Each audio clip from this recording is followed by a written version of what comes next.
Nous avons fait le constat que dans nos pratiques d'accompagnement de l'enfant dont un proche est atteint de maladies graves et de l'enfant endeuillé, il n'y avait pas suffisamment d'outils pour aborder la question de l'euthanasie.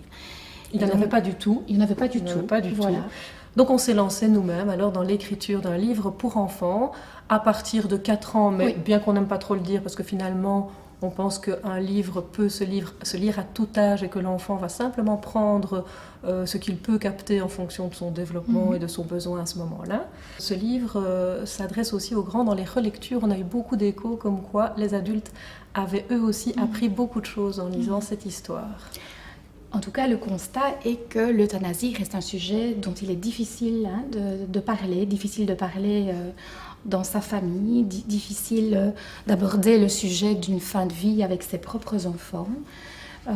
Voilà, même les soignants nous ont dit que c'était parfois compliqué d'aborder ça aussi avec le patient et sa famille. Pour nous, ce qui est important aussi, c'est de dire qu'en aucun cas on a voulu faire l'apologie ou le procès de l'euthanasie dans ce livre, que c'était un objectif autour de lever un tabou, que c'était difficile de parler de la maladie grave, que c'était difficile de parler de l'euthanasie, que c'était difficile de parler de la mort en famille. Et notre objectif, c'est soutenir la communication et soutenir une parole en famille. Voilà, c'est un livre plein de tendresse. Oui. Et le coup de crayon d'Annick Masson apporte vraiment, voilà, tout à fait, cette douceur, cette tendresse. Finalement, c'est aussi un livre qui met en lumière le lien d'attachement avec le moment du détachement et de la séparation à côté de la question de l'euthanasie.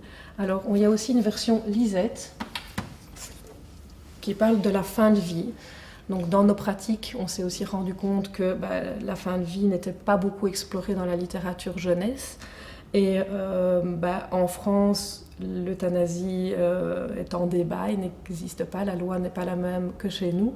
Et donc, avec la maison d'édition Mijat, qui collabore avec la France, on a développé alors une version fin de vie, avec exactement les mêmes illustrations que dans Paulette, mais le texte a été adapté pour explorer plutôt alors la fin de vie en soins palliatifs.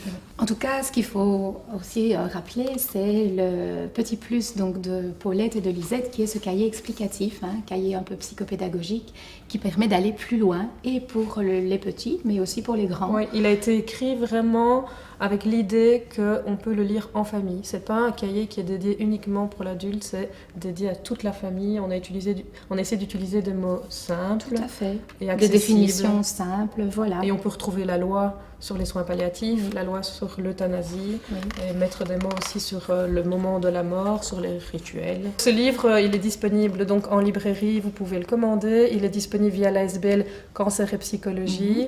Et il est disponible en interne via la clinique du deuil ou l'équipe mobile en soins palliatifs. Oui.